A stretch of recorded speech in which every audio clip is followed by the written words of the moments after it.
Welcome to selfdiscoverywisdom.com, formerly known as Self-Discovery Media. On these podcasts, you're going to hear people who speak from the heart. They've taken the journey in life. Many things have happened to them, but they've changed it to happening for them. And in their strength, their courage, they've discovered their abilities and their wisdom, and they are now sharing it here with you. Do enjoy each show. We bring it to you with love and knowing that it's going to help you on your journey of life.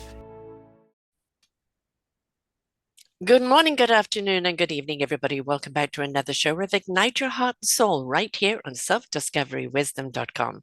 I'm your host, Sarah Troy, and my guest today is Johanna Derbolowsky. And what are we going to be talking about? Well, we're going to be talking about a spiritual path of her whole life, teaching, guiding, and helping people shift to their next level in a spiritual life and in business, observing the state of the world from environmental issues to greed.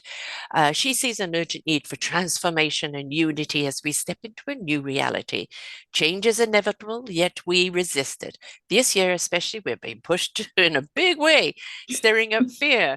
But now it's time to face those fears, to become fearless and remember who we truly are. Our divine source energy is in our very genetics, uniting us all. And the challenge is to move forward without judgment, using discernment, and staying in our integrity. Her new book, The Transformational Promise, a new edition released in November, help people embrace change rather than being overwhelmed by it. She also created a free 24-hour challenge to create miracles, and it's still available online to support the shift. And she would love to bring to this a conversation about how we can navigate these times with clarity, courage, and purpose. Johanna is an international keynote speaker, best-selling author, psychic business coach, spiritual counselor, transformational coach who has helped clients worldwide to navigate major changes in their lives, overcoming deep-seated fears, health issues to career shifts, relationships, and spiritual awakening. Boy, do we need that spiritual awakening right now. Welcome to the show, Johanna. Thank you. It's so great to be here. It's always a pleasure to connect with you. Oh, it's good to have you back. And, the whole thing about fear, we've got the fear monger stirring it up right now. And, every day is like, what are they going to do today? What are they going to do today? And it's kind of builds people up to a point where they're so wound up that you can't think clearly, you can't make any choices whatsoever. You're in such a state of paralyzation that you can't do anything. And that's when they've got your strings and they can pull them. So it's how do we take back ourselves? Now, that's an inside out job, isn't it? Connecting to the heart, the soul, the spirit, the very essence of who we are, and coming at things from a calmer place. But getting to that calmer place, that's the challenge. Yeah, fear is a big one, and fear controls everything. I mean, we've done that for thousands of years, kept everybody in fear so that we can use and abuse and control them. But I think it's time for us to become fearless and also to realize that we are our brother's keepers. We're in this together. We have to take care of each other, no matter what, color, race, country, whatever. It's one species. Yes. And if we want to survive the environmental challenges and everything, we have to unite. And so all this push for division that's going around big time, I think it's a wake-up call for us to unite. Yeah. If it gets bad enough, when people are in natural disaster, they all of a sudden help each other and they don't care where the help's coming from, maybe. Right. Yes, it's like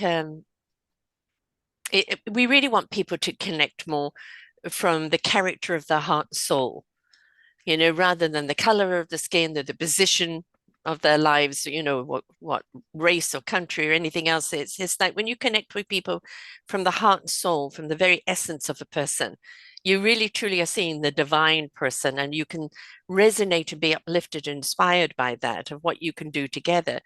But while we're looking at people as different, you're different, you think differently, you drift differently, your color's different, or this is different than, and as bad because you're not the same. And then, that is the human doctrine of control.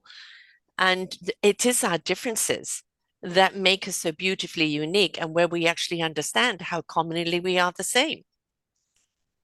Yeah, definitely. And I look at it this way: when people think that to love and to accept and to respect somebody means you have to agree with them. But Right. those things are separate. They're completely different things. And a good way for people who have kids, for example, I mean, I use that a lot.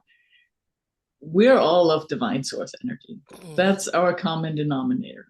And that's sort of our genetics. And just because we disagree doesn't mean that person doesn't have that genetics. Mm-hmm. Exactly. So if you like have a teenager in the house, you most likely don't agree with anything they think, do, or want to do. But you're not saying, hey, you're not of my genetics anymore, and I don't love you anymore. Mm-hmm. Right. So you can still, you don't have to agree. So if you connect with somebody and you realize their divine genetics, so to speak, then you can still say, but what you're doing is not what I think is right with my integrity. And then you step up in your integrity, I think. Exactly. Become the example, right? I mean, the old adage, agree to disagree, Yeah. right? It's healthy. I don't agree with you. You don't hate the person, for being different, and especially youth, because they're exploring and they're going to push back as much as they can, almost to get a rise out of you. Right? Yeah, Push those definitely. buttons. Which buttons can I push? And it's part of their exploration. And so we kind of expect this pushback from them because it is their own self-discovery of, what's going to be the reaction. I think when it comes to as adults that at this stage in life we should know better. And we are still, kind of um, being argumentative for the sake of being argumentative rather than trying to see somebody else's different point of view. Yeah. And also seeing that our actions have consequences. Yeah. Yeah. So they have consequences in the world, they have consequences in the environment. And I need to start, or we all need to start looking at the picture as a whole. I always say that Mama Earth, she's playing up, the weather, with all the disasters and everything else, because she's kind of giving us a warning, like, if you don't get your act together, I'm going to evict you all because, you're not treating me very well. You're very bad renters. And and that is, like, you see so many people that have gone to realizing we need to change our habits in the world. And, just a few things that you could do differently in your own home environment that can change things. People went to recycling and it became such a big deal. People went to taking shopping bags to the shopping mart instead of plastic bags. When it becomes kind of the norm, people will change. But if you say to them, you've got to change, or else then they're going to immediately shut down and go no. So there's always a way to present change in a way that's easily adoptable, without kind of being in your face, right? Yeah, and we had such a beautiful example during the whole COVID thing, Mm-hmm. how Mm-hmm. nature came back to life just because we had to step back for a second. Yes, yes. Hello, So nature. she's very forgiving. Mm-hmm. Mother Earth is very forgiving and has been for a really long time. But even with our, the people we live with and everybody in our environment, we have to kind of join together. I think the whole social media has really ripped people totally apart. Number one, it's controlled and nobody pays attention to that it's being controlled. Yes. Yeah. And people are always surprised, like, oh, I'm getting all these ads just after we talked about it. I go like, Yeah. yeah. Algorithm. Yes. Somebody is listening, somebody Mm-hmm. is and but if we get together in person, that would Yeah. be, for example, different. Mm-hmm. And I think so the social media has driven us apart. and we believe what we see there, and we believe, like, if you go on your feed, it's a completely different feed than your neighbors probably. Yes. And so the realities are different. They More think, exposed. Yeah, yeah, than what I somebody would mean, say to you face to face, so to speak. yeah, so you think like oh, everybody believes how I believe because Mm. that's all you see. Yeah, yeah. And you don't go out and you don't diversify yourself in a way. Mm. I think everything has its place. Social media has been great in the sense of literally uniting people around the world and bridging that gap, which has been great. And it is an algorithm. So what you put out is what you're going to get back. So if Yeah. you're getting a lot of hate back, well, what are you putting out? What are you feeding or seeding? Right? That's being fed, and then it's coming back at you full force. So it is a reflection on you of what you're putting out. Do not think that because you're behind a screen that Yeah. that this isn't representing you. How you respond to people's posts, how you put posts out is an example of who you are as a person. So if you're going down a tirade of hate and things like this speaks, that's who you are. And going back to accountability and ownership, do not think you're hiding behind a screen and that nobody's going to notice, because we portray ourselves in so many ways. And when people are behind a screen, they think, oh, I'm behind a screen, doesn't matter, I can do this. It will catch up to you. That whole algorithm will catch up to you. Plus, then you're igniting all the other people that feel the way you feel, and now you've got a bombardment of it, and you wonder where it's come from. Yeah, but also on the other, so there's that connection aspect, but there's also the separation because you Mm, don't see the people that are not in your algorithm. right, And you right. don't really know what's going on with them or what makes them tick. So there's no, Deeper connection. yeah, Mm, yeah. it's kind of a little bit manipulated into you believing that also if you just talk to your audience on your social media, that you've done your part. And I don't think you have done your part. You Mm. need to actually connect with the human being and get to know them, see why they are the way they are, why they think the way they think. And that means stepping out of our comfort zone. I moved to where I'm living now May last year, and I'm in a complex kind of, it's a retirement complex. And I want to get to know people. And so um, in the summer, it was just too hot to have people out on my deck because that sun hits there and it's too much for a long time. So I waited until fall. And then I had a gathering of people, to come on over. We did a potluck and I got to know a few people. And from that, I got to know, don't have anything in common with you, have something in common with you. And so I've actually made a very good friend whose dog I'm looking after at the present moment in the complex. And there's two or three other people that I would, enjoy the company of. And then I realized there's two or three people that we don't have anything in common. I can respect their differences, but I don't have to meld. No. Right. And that's the thing is a lot of people don't want to put themselves out there to create a gathering or to go even to a gathering. They make excuses.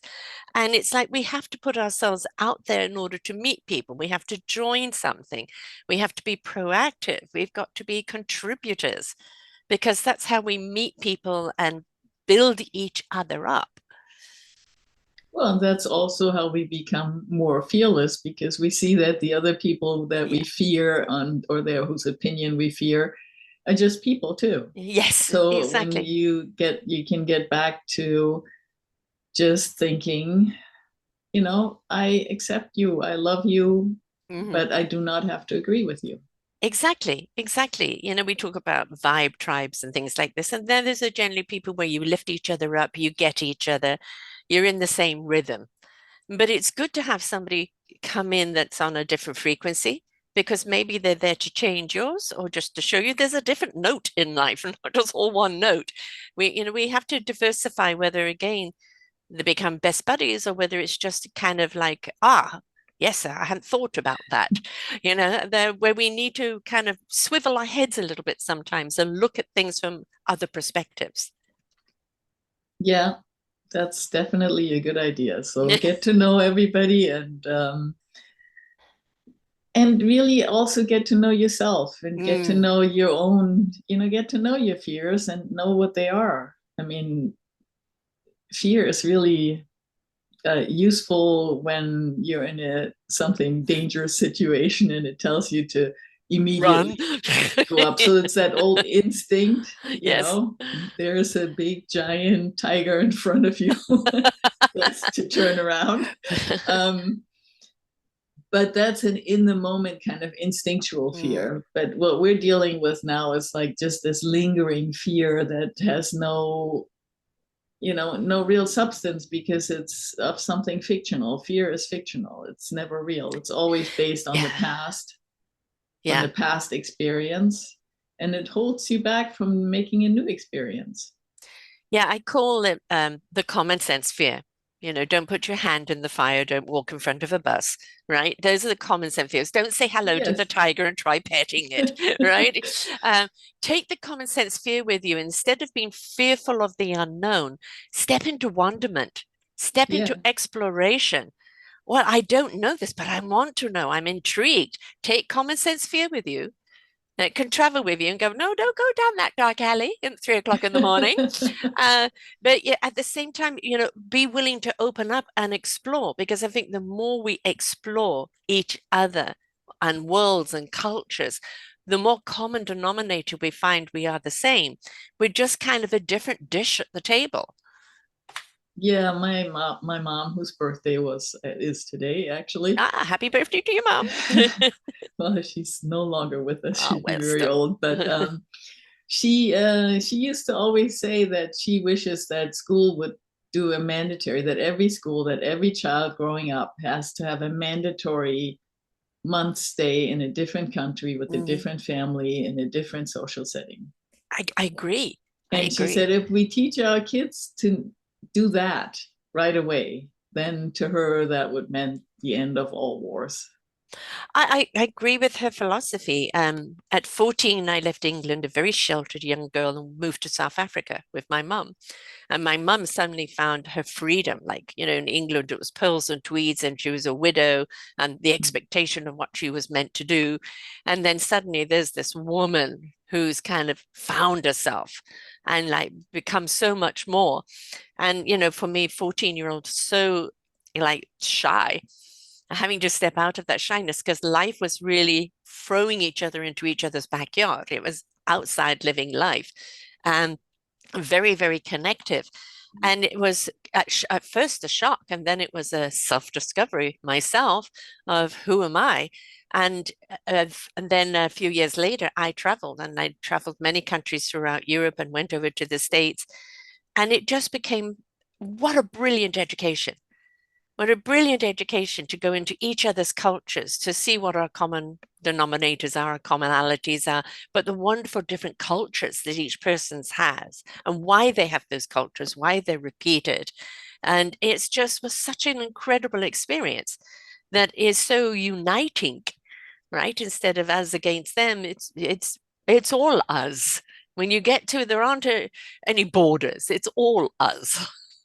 Yeah, the basic thing is, everybody wants to have a place to live, Yeah. a shelter. Everybody wants to have food and their basic needs met, and everybody loves their children and wants them to be successful and grow up to be good people. So whatever that means to that person, but it's pretty basic that we all have different ways of thinking we can achieve that, Yeah.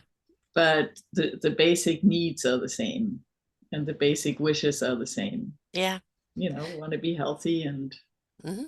Exactly, the fundamentals, right? It's what we all want to have the root of. From there, we can grow.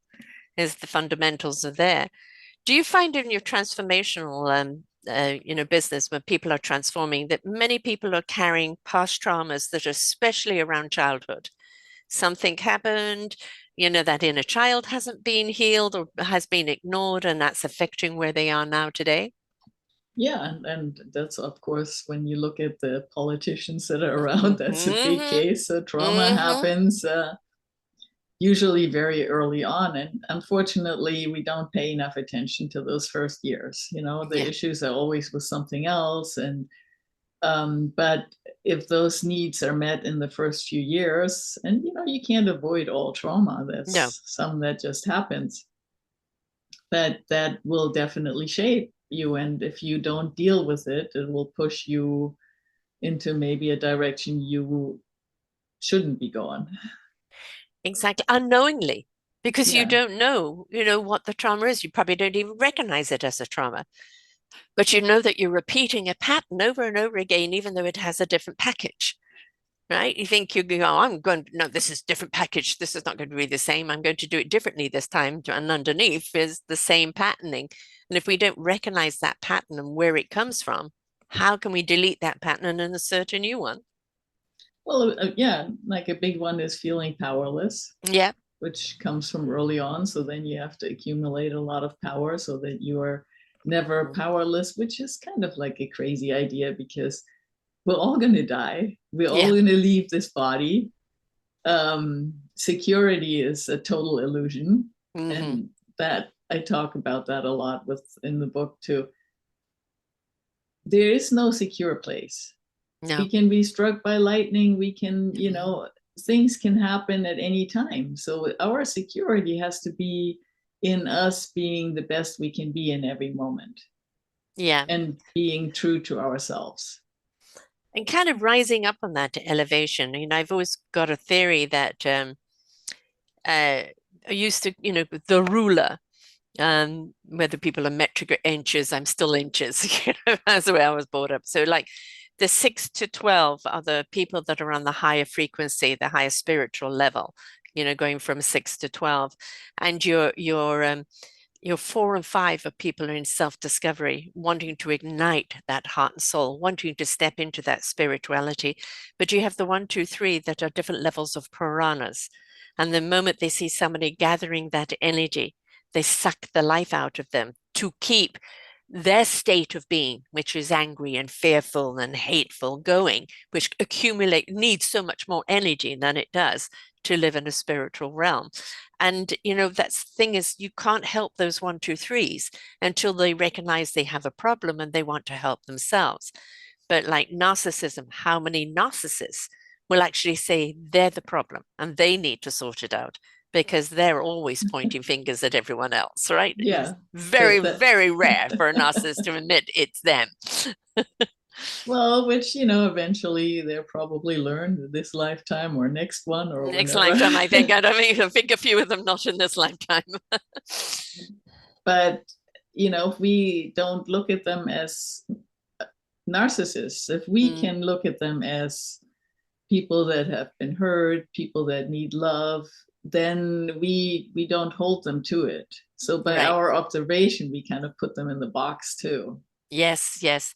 Well, they become narcissistic behavior because of the inner child crying out for attention, Yeah. crying out to be seen. And yes, you can have sympathy for that inner child. But again, if people aren't willing to help themselves, how can you help them? At some point, we have to kind of come out of the darkness and cross the road towards the light where people can help you. We can't go into the darkness and pull them out. Well, you can't change anybody else. No, They always no. have to do it Yes. themselves, but you can hold that space for them. So Yes. there are again, you know, I had kids, so I have kids, but they're not Hmm. kids anymore. But Right. there were times when, you know, everybody was telling me that, you know, you're not dealing with that right and all that. And your children are going down the wrong way. You know, they were Hmm. like teenagers, normal, I think. I used to But call it the exorcist, the head spinning around, right? but my mom, and she's very present today. I don't usually talk about her that much, I guess. Obviously, she's with you today. But my mom, I was a very difficult teenager myself, and I had lots of ideas. But she always looked at me like I was a good person and I would figure it out. Mm-hmm. And when I had kids, I did the same thing. I said, I gave them whatever I have in values and everything, and they'll figure it out. They're good people, and they really figured it out fast. Yeah. And I think a lot of it is because you hold them in that space. Mm-hmm. I also knew a minister who dealt a lot with people with addictions, and he was very successful, but he never looked at the people as addicts. He looked at at those people that came to him as people that have the ability to not be addicts. Right. We're just And facing a challenge in life. so that kind of energy that you put into another person, and the good thing is if we all did that with our politicians, for example, we can allow them to change. Yes, yes. But unfortunately, we do the opposite. We do the opposite because we're all holding accountable, because of the extremities of what they do, especially right now. But it's I do feel again though with some of them, where you said with children, I have three, they're all in their 30s to 40s now. But it was love was the compass. I may not like what you're doing, right? I may not even like who you are at the present moment, but I'll always love you. And it was like they would stretch and stretch and stretch, and then it would be, this would really hurt, Mum. I can't do this. And then they would come back. So, that love bond. But at the same time, kind of holding them accountable for their action. You're doing this action. You've got to face it. I don't like what you're doing, but I love you. It's for them to work it out why it's wrong for them. I mean, accountability is something else that is definitely necessary, and for us to step up and stay in our integrity and no say like, oh, he's doing it, so it's not so bad, that excuse that we've all used at one point or another. Well, everybody does it, so but if we would all show up and say, totally disagree with you, I will do what I think is right, but I still love you. To just everybody, including, the politicians. And I mean, they put their lives out there, and the job description is pretty miserable. And I think most of them go into it with the real desire to create change, to serve the people. But then you've got others that it's all about self-serving rather than serving others. And again, that comes, I did show myself the other day on kind of rich and poor wealth. And you find an awful lot of people that are even on the poverty line that are so much happier than the wealthier people, because once you get to a certain level of wealth, it all becomes about protecting the wealth. And then the power that they have with that wealth, where they are now losing that sense of responsibility and accountability of what they do with that money. It's like, I've got power, I can do anything with it now.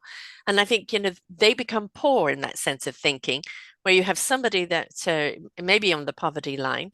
Some may steal or try and do other things out of desperation, but others kind of are grateful for what they have. As long as they've got, roof over the head, of food in their stomach, they're grateful for that, having that, and live a life not from lackitude, but from gratitude. Yeah, but that we get back to fear then, because if you have a lot, you have a lot to lose. So there's that fear of losing it all, the fear of losing power, and then who am I?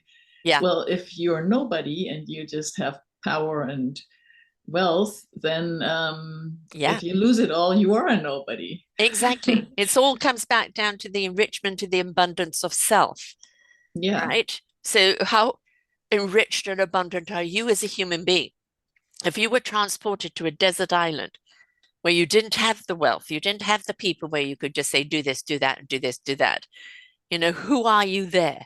And I think it's a good question for us all to ask ourselves. Who would I be on that desert island? Because the integrity and the heart and soul of who you are is who you're taking to that island, not any of the other stuff around you. So it's a good question, I think, to ask ourselves. Yeah, and we just had a lot of fires here, and I had several people that I know that lost everything. And you look at your own stuff. Do you really need it? Do you need more Yeah. of it? Is it important? What is really important? And that Uh, should be a question that we should ask ourselves all the time. If I had to evacuate, what would I actually take? yeah, And what's worth it? And what would I stay for? Probably exactly. nothing. Well, no, I had a house fire middle of the night, and it was get the family out, and then it was family photos. Yeah. That's what I wanted, was the family photos. And an interesting thing is, after the fire, and they allowed me back in to gather a few things. Part of the ceiling had come down, the windows were all black, and the pictures on the wall of the family pictures were still intact. And the fireman said, "Look at this, all the glass is shattered or gone black, and look at your pictures."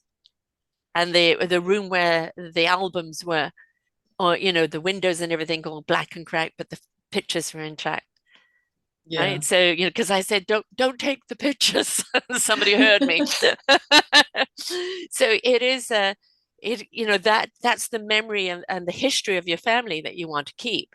Everything else can be replaced, right? So Yeah. yeah, But even if when you die, you can't take that with you. So no, it would be, I mean, in the grand scheme of things, it's also not that no, in the important. grand schemes of things, it's you yourself and I, that's who you take with you, and that's Yeah. yeah, And it's the essence your of yourself you dog leave that you behind. don't Yeah, have yet.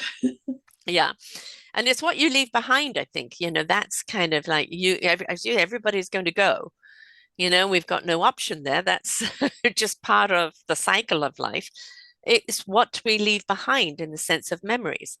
Do people remember us favorably? Or do they go, thank God they've gone? We really prefer to have the favorable. But you probably don't care anymore about that then either It because depends if you're you're not looking here anymore. down. You're like, I'm sure your mum was with you today. So, I do believe that we're still there, But in I think essence. we're there with the love that we leave Yeah. for the others Yes. and Yeah. the help that we get. And we worry about stuff a lot and it doesn't make any difference. You worry about stuff. I'm sometimes very slow in my learning process. But I was struggling for decades Hmm. financially, and you know, it always worked out at the last minute. But Hmm. I would, worry about what am I going to do? How am I going to do this? Yeah. And that was such a waste of time. That Yes. was the Yeah. biggest waste of time because none of my ideas actually, made a big difference.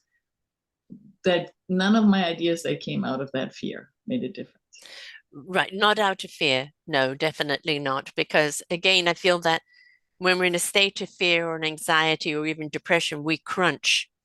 And there is no chi energy running through us. There's no oxygen running through us. Nothing's in flow. And we're meant to be in flow. We're meant to be open and up and let things flow in our lives.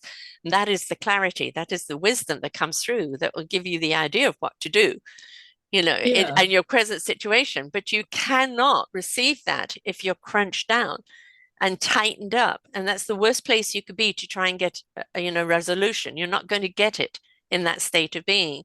So no, we have to step into trust and surrender and open ourselves up, and then clarity will come.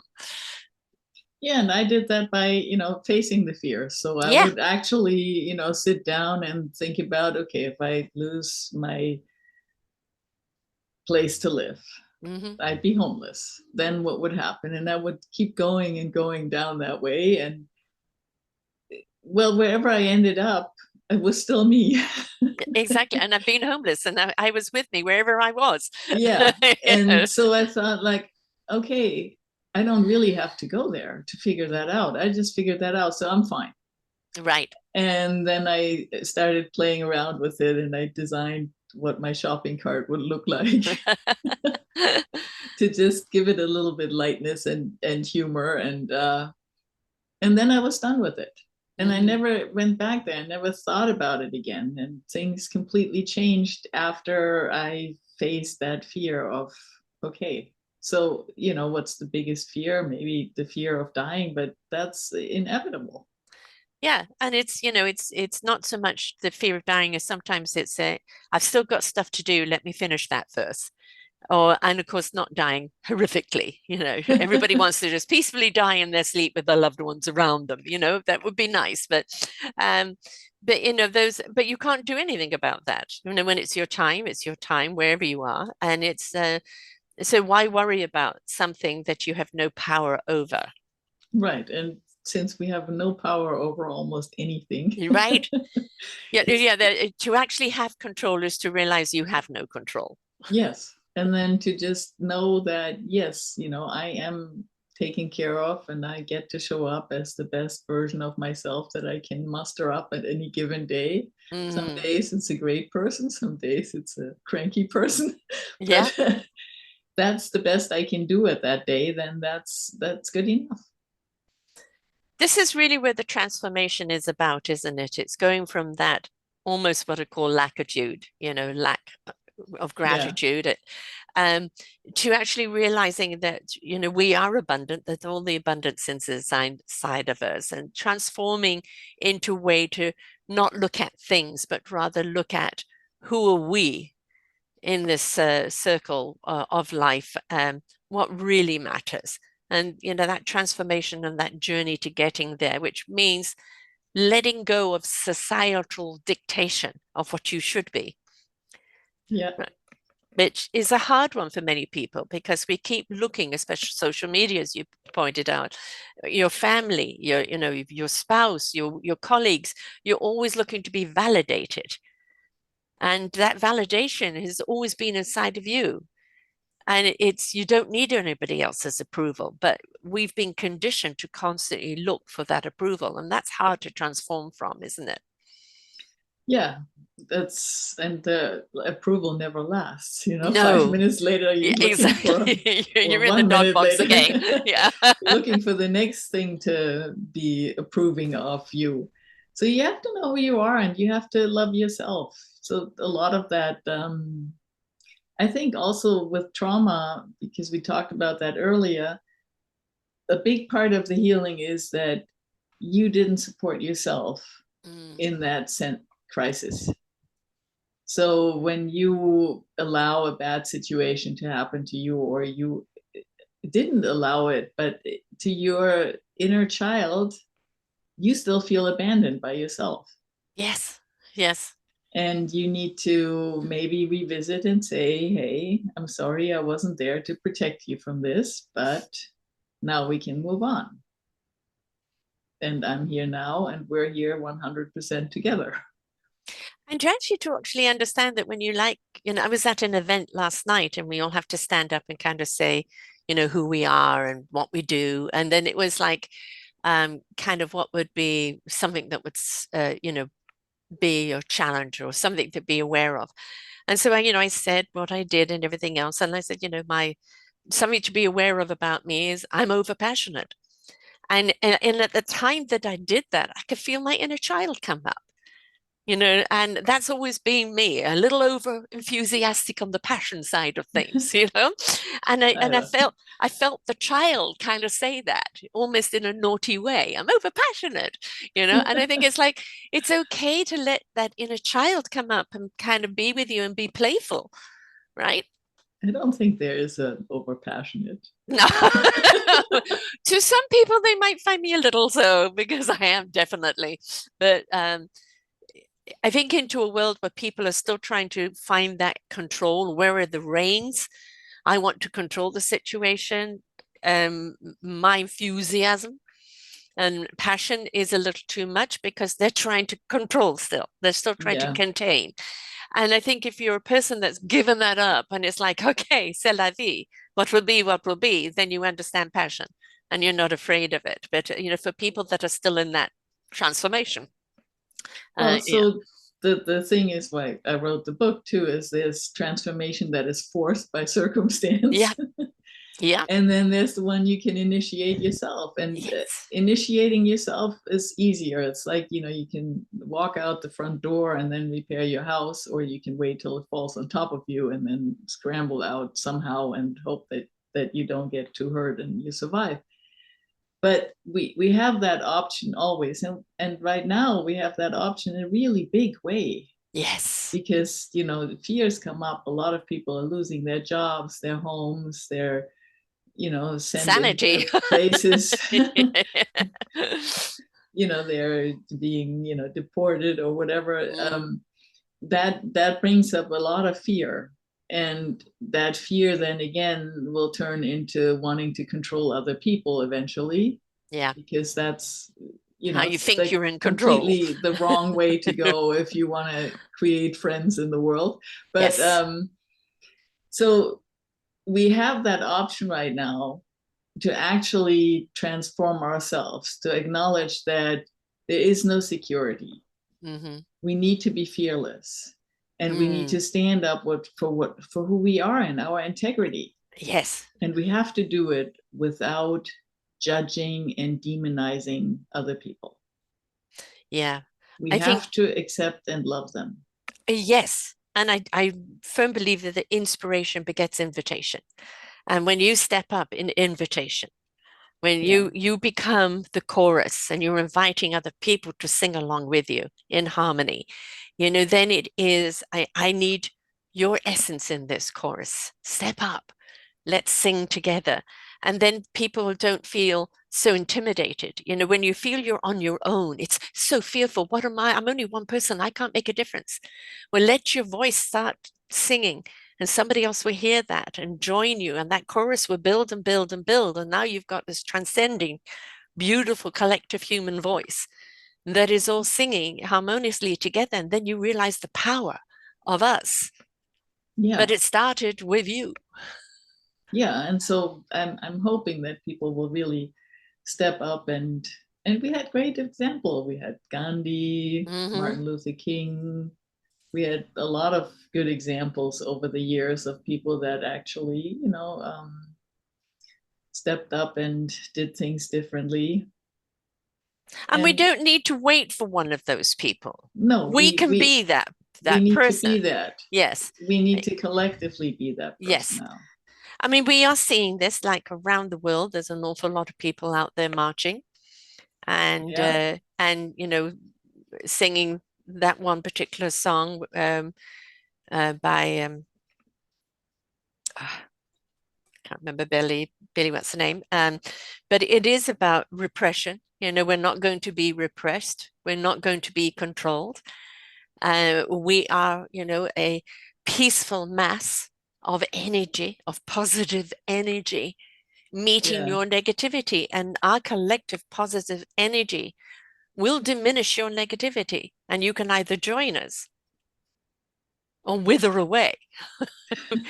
But I think when you've got the positive energy that it lifts everybody up, it opens up the chakras, it opens up the heart, it opens up the soul.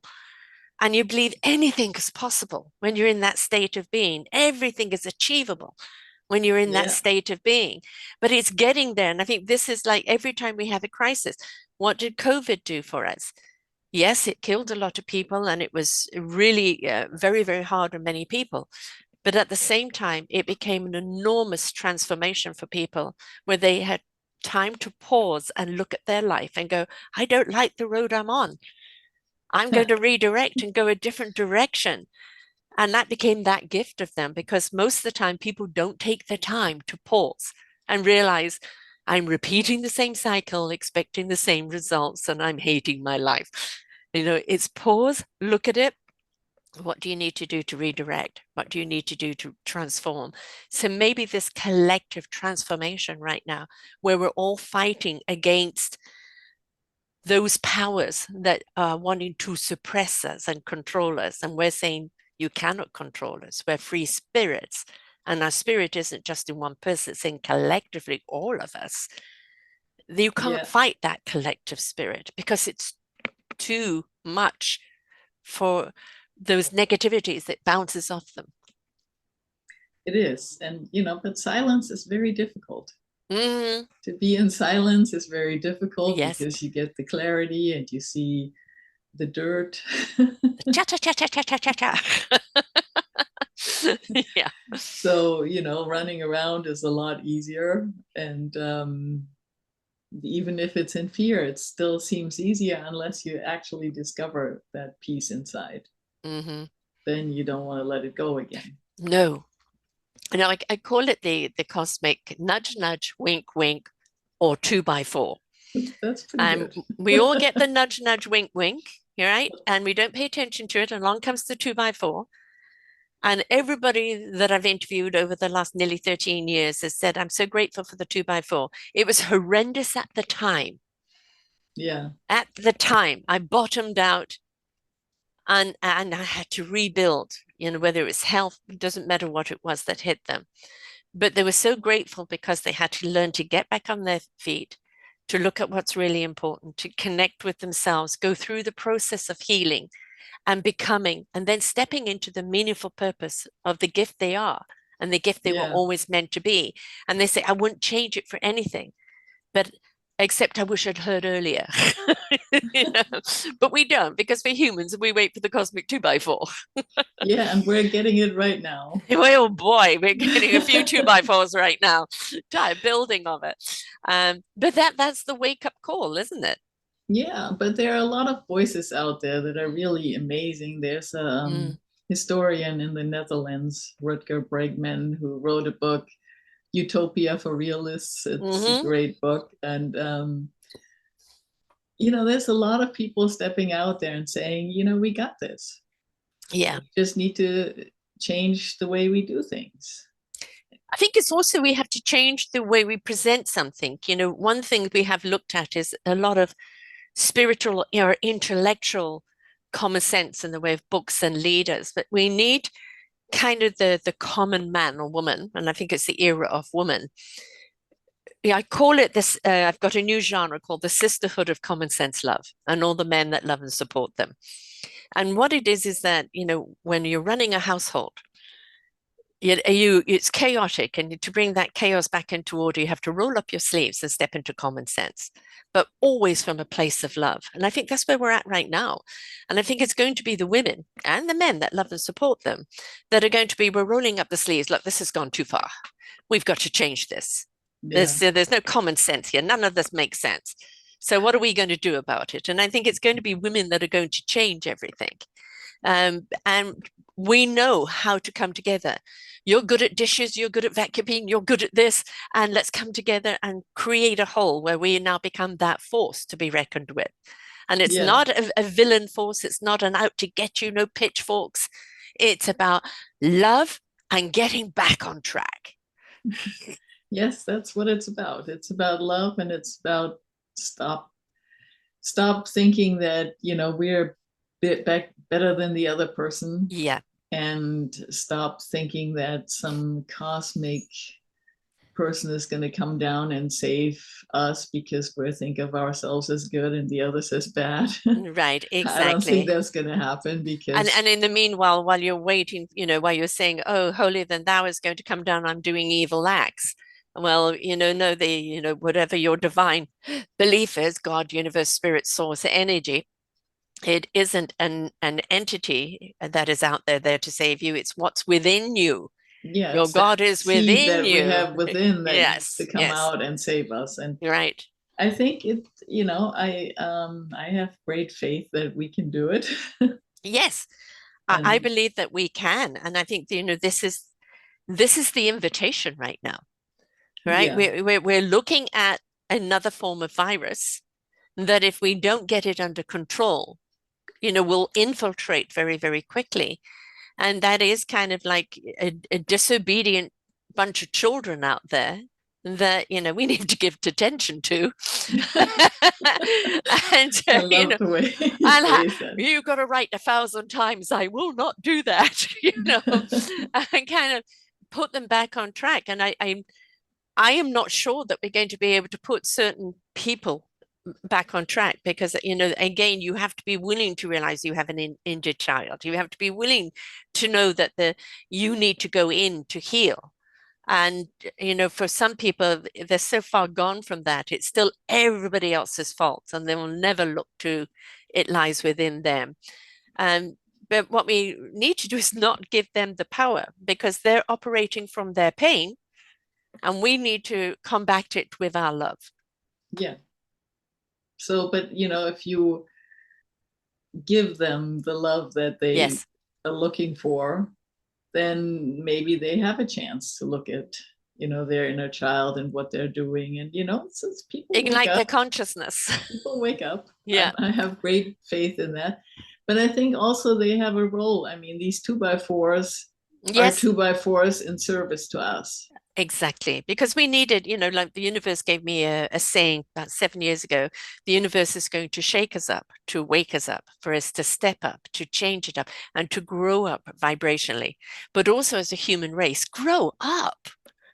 Yes. Quit your whining and your bitching. Start stepping Mm-hmm. into gratitude and not the differences of petty differences, but the commonalities, right? And we're very much being shaken up, but then the stepping up and the changing it up is already in place. We just need to magnify it more.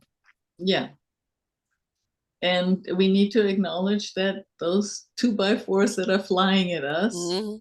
were necessary for our growth Yeah, instead of, villainizing the 2x4s. right. We Yeah, can just say, okay, thank you. Here's the 2x4. Okay, I don't need you it anymore it now. it was what was going on behind the scenes is Yeah. now in the forefront.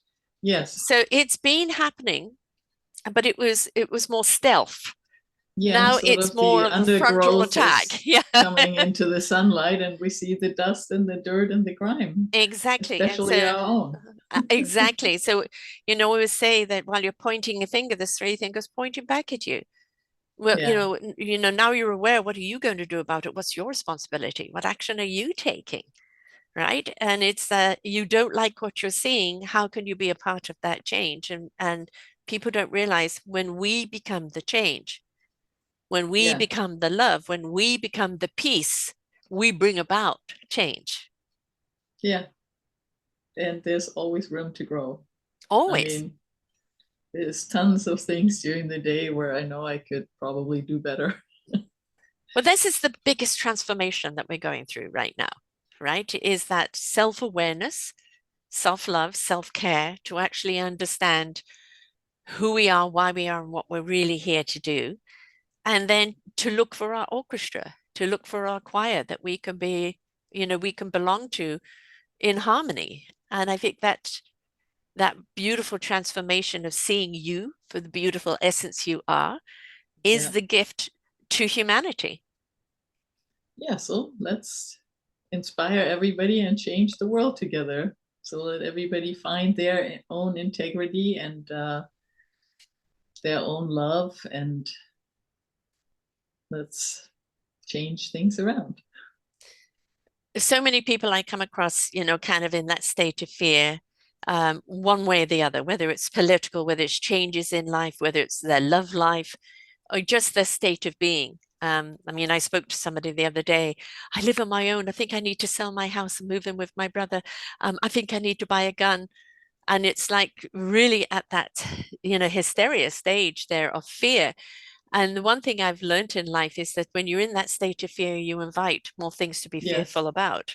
Yeah. Right. So, Absolutely. so it's like, I think we need to turn the volume down on that fear Yeah. and turn the volume up on what really is possible, on the love, on the self-care. Yeah.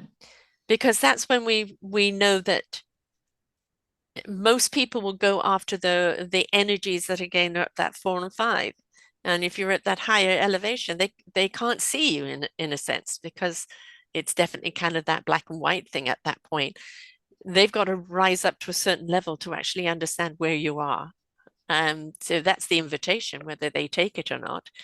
But the more love we put out there in the world, more of that frequency that's out there, the more invitational it is for people to rise up to. Yeah. And love and fear cannot coexist. It's No. either one or the other. Yes. So Yes. if you don't want to experience a lot of fear, change it up to love. And that means you've got to look at things differently from a different lens, don't you? Yeah. That, well, if you're thinking of yourself that you are this really wonderful, loving person, you're 100% love, how would you react? Yeah. That a lot of things that you would do when you're angry or fearful or so, if you can get back to I am actually love, Mm-hmm. it changes how you respond. It changes how you view the world and how the world views you in return. We know that, the DNA of somebody, if they're born, they weren't wanted, or there was a horrific birth, or there was, some trauma, whatever, to do with our childhood. We can look at that and go, that is what was. Yeah. But what is up to me. And it's getting through that transformation of, I am not what was imposed upon me. I have the choice to be what I wish to be. Yeah. You're stepping out of being a victim, and Mm-hmm. that's for a lot of people very hard because they enjoy being the victim. Yes, they get the Because attention they or the excuse. the excuse. Yes, yeah. This is where it comes back to, your life is yours. And no matter what environment you're in, who you are, and what you do is your choice. No matter what circumstance you're in, you may not choose to what's happening to you, but you can choose of how you react to it. Yeah. And that's it. Choose how you react to everything and everybody and everything that you meet all day long, and take that breath before you respond, so that you don't just blindly reacting out of the moment that, somebody stepped on your toe, then your first thing might be to yell at them. And later you might, if you take that breath, you might see like, oh, they tripped, Yes, exactly. It wasn't deliberate or not out to get you. It just, was an accident. Or, I've got a 3 and 3/4-year-old grandson and a 22-month-old grandson. And sometimes the older one gets jealous of the younger one and, kind of pushes him or this or that. And it's like, showing him that that can hurt his feelings or that can hurt him. You don't want to do that because you love him, right? What other way can you do this? In a way to say, no, I don't want you playing with my toys or this or that, or maybe you could teach him. And so it's interesting when you're around kids, because if you're conscious, you're teaching them in a way that you're reteaching yourself as well. Yeah. My sister has 5 kids, and when they were little, they're all like about a year and a half apart. She used to say, everybody knows how to fight. It's natural. But Yes. peace Yeah. has to be learned. Yes. Yes. And so that to her was, the biggest challenge in parenting. Take that breath. That's what we say to him. Take a breath, breathe in, and, do 2 or 3 teams of that, and then it's calm down. Now tell me what really is the problem. And Yeah. I think that is a game for humans, right? Take a breath, pause for a moment. Don't be reactionary. You can respond, but how are you going to respond? Yeah. Right. And if you just take a breath, you'll respond in a more controlled way than being reactionary, which is very much out of control. Yeah. So we have a big job to do now to inspire people to move forward in their hearts. And I'm a big fan of Ho'oponopono, which is the Hawaiian healing method that actually teaches you how to take responsibility for everything in your life, and to grow from that, and to actually live from forgiving. Yes. I mean, there's a lot of cultures that do that, right? The circle, the person that's done wrong action is in the middle, and there's the circle around there of the forgiveness and repenting.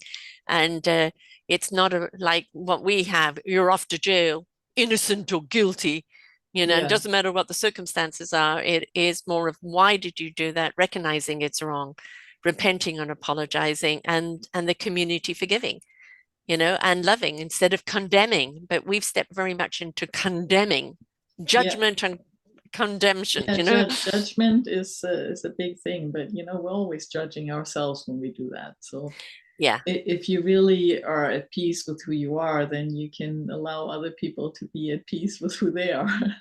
Exactly. And again, we do have that option that if we're not comfortable with certain people and their choices and their reactions, we do have the choice not to be around them. If they kind of shatter your energy, then don't be around them. You can wish them well, wish them love, but you don't actually have to be there. So, No. don't be there, because guaranteed a fight will come if you stay. So remove Yeah. yourself. Yeah, I mean it's good. It's good to walk away and to know where you are and where you want to be, but also don't give other people the power that they can ruin your energy.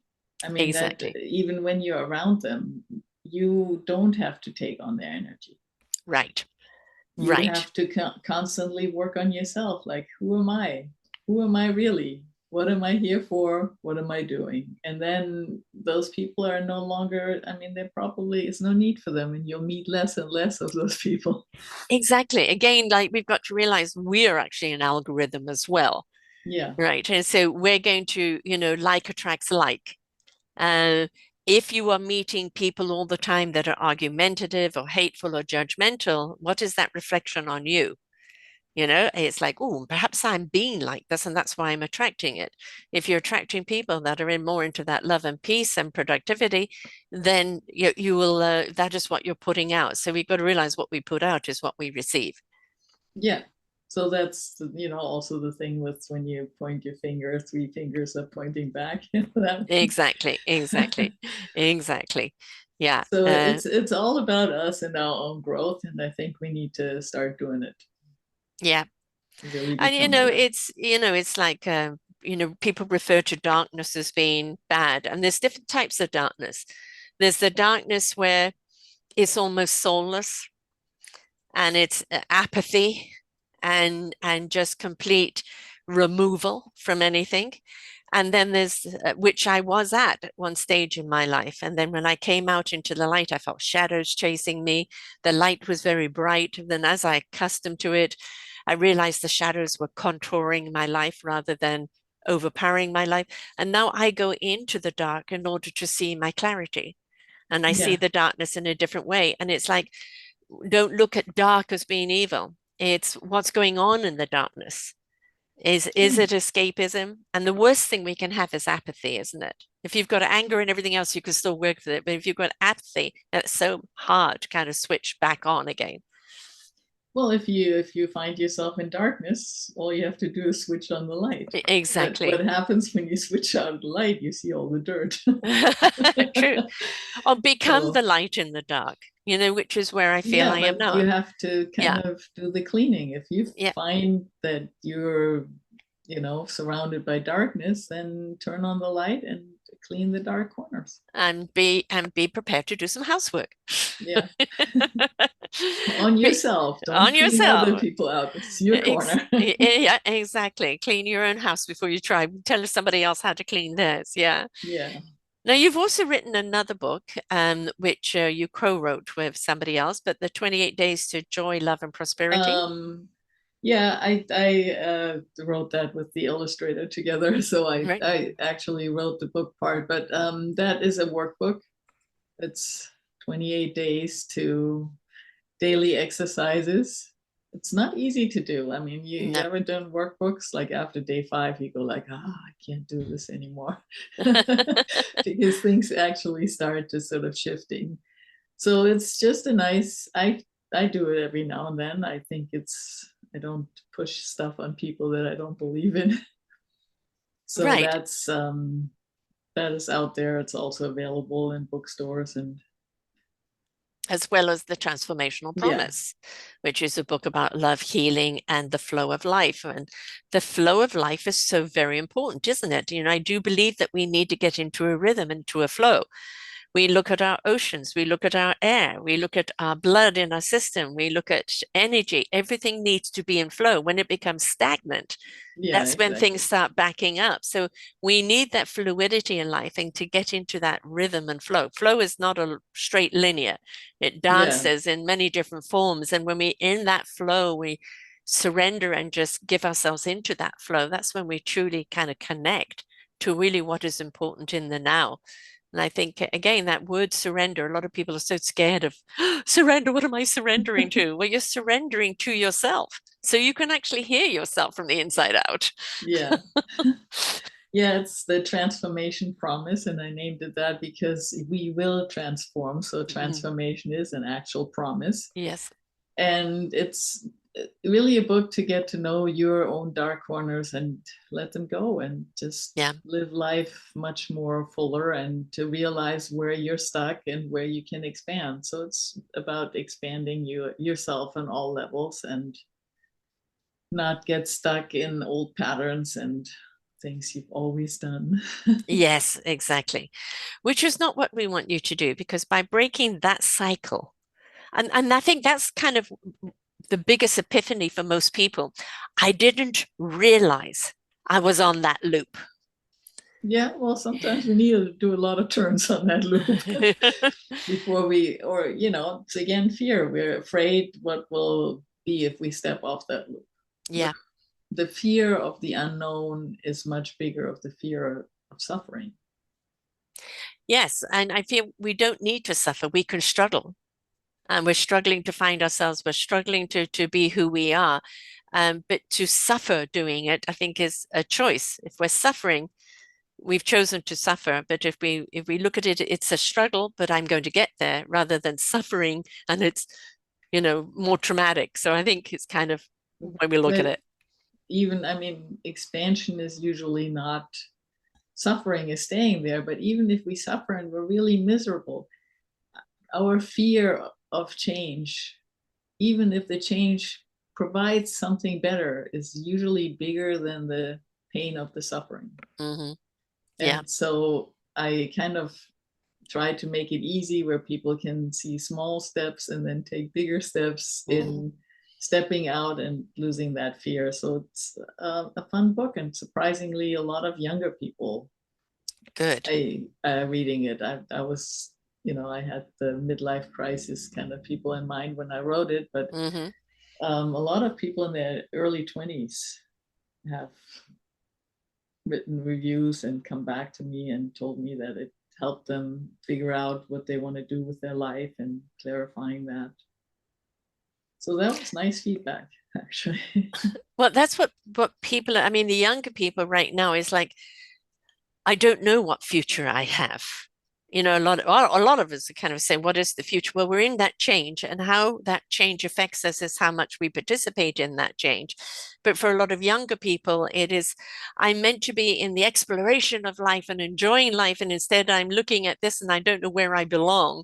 And they need that help to transform from kind of youth to adulthood, where they feel safe in where they're going, right? Is security in where they're going, of their own choices, that they're making the right choices and they're not buying into the turmoil.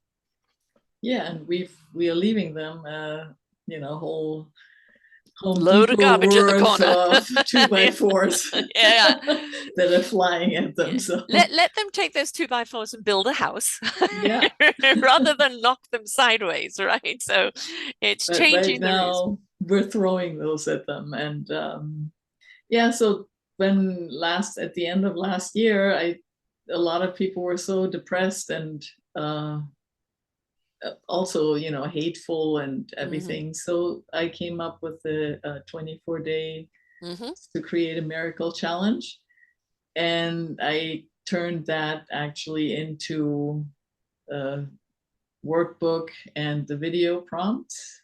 And everybody that will send me a message on my website from this show will get access to that and will get the free workbook. So Excellent. So at that point, you tell people how they can get hold of the book and where, and what your links are, your website and some social medias. Okay, so my website is quantumheartfield.com. Quantum as in physics, heart is in your chest, and field is in baseball.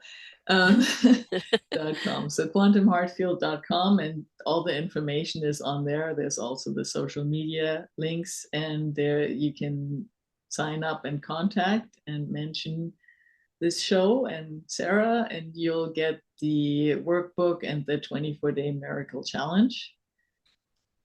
Which And we all need, I think. yeah, it was really fun, but it's not an easy one. Right. I tell you, you have to work that one. I mean, but I think that kind of helps people, when they have to work at something.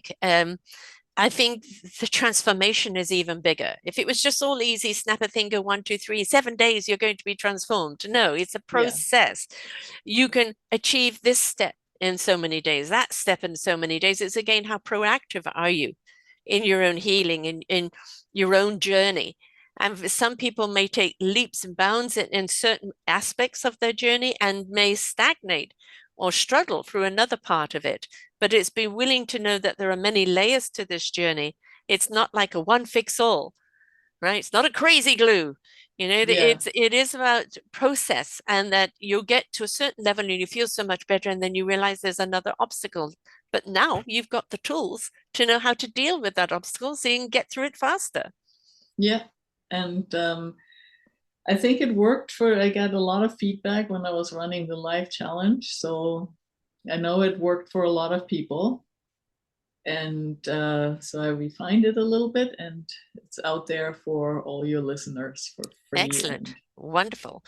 The whole thing is um, change doesn't happen until you're willing to make it happen. And I think the first leap that we take is that first step in I want to change, or I want my life to change. That's that first leap. And then I am open and ready to receive what that change looks like.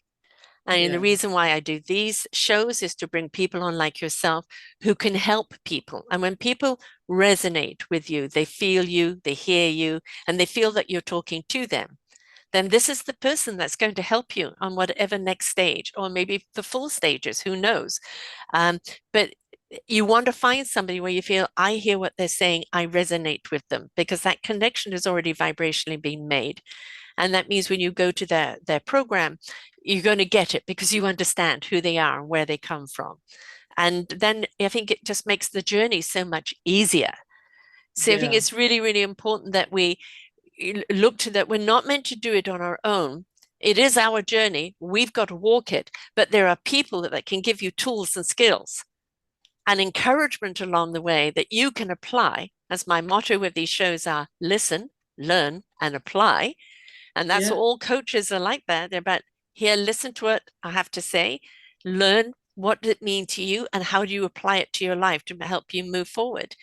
But we must be proactive in our own lives if we want things to change. Absolutely. And then if we combine that with the realization that we're all in this together, it's an us, not an I. And step out there, be your beautiful integrity, full of integrity self that you are. And if you want to, be a part of the chorus, you've got to be in sync, but it's got to be your individual voice. Yeah. Right. And that's the thing. It's your beautiful individual voice that will create the symphony, that will create the orchestra. But it's what you bring to it, and then the willingness to play in harmony. And there are people out there that are soloists. They're meant to be out there, or they're meant to be, the leader of the group. That's fine. That's their path that's been chosen for them. But it's still up to each and every one of us. An orchestra is only as good as all of its musicians willing to play together as an us, right? You can't have it's all about me, me, me. It's about us and the best that I can bring to that orchestra in order to transform that music into something that really resonates. So look at your instrument. Truly believe that we can turn this into that beautiful age of Aquarius that we're all waiting for. Yes, absolutely. I think, this isn't just a transition for individuals. It's a transition for humanity as a whole. Yeah. Right. And the only time we ever transform into anything is when we are facing our own demise in many ways. Right. And unfortunately, it takes that. Yeah, it does, unfortunately. But we're facing that right now. facing the lack of integrity, the lack of dignity, the lack of unity, the lack of democracy. And, if we want to see and us as a humanity on this planet, then we have to look at how we all come together to create that harmony, because that's the only thing that's going to heal the planet, heal us as human beings, or have us productively move forward. Yeah. So let's all show up. Be a part of the solution, folks. We've been part of the problem. We've created this mess. Yes. Whether we were didn't want to know, or we unknowingly contributed without realizing it, we can change the way we shop. We can change the way we act. We can change the way we respond. We can change the way we feel. There's so many changes that we can do that can empower ourselves, that will empower then our community. Yeah. And, realize that we are our brother's keepers, and our brothers are our keepers. Yes. Because we cannot be here alone. No, we're not meant to be. We're not designed to be. Exactly. We are pack people, right? Yeah. You need to find our packs, and then all our packs coming together in unity, and put differences aside. What's the commonality for the greater good? Yeah. And then you'll actually find those differences don't make any difference. No, like what's underneath, we all want the same. Yeah. Exactly.